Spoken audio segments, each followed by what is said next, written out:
So today we're going to start talking about time, about telling time. When we talk about time, there's two different styles of clocks that we can purchase. So on the left, we have an analog clock.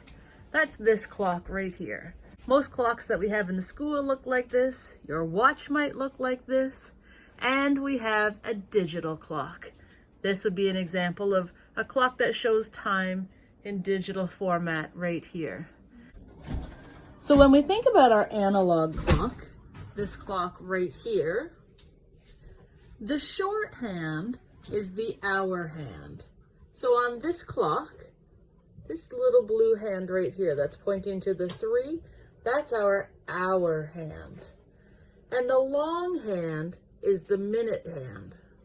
So on this clock, it's a long orange hand. For one whole hour, there are 60 minutes. Now when we think about our digital clock, that's the one over on this side,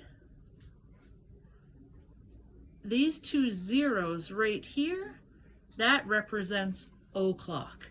So both of these clocks, the analog and the digital, are both showing us 3 o'clock. I look at this clock right here. This is a clock that I've made out of a paper plate. I can see that my long minute hand is pointing up to the 12. That tells me that we're talking about o'clock. My short hour hand is pointing to the 9.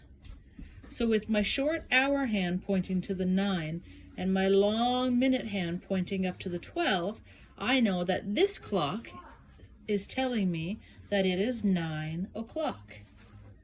If I move the hour hand to point to the 2, and that long minute hand remains up at the 12, this clock is telling me it is 2 o'clock.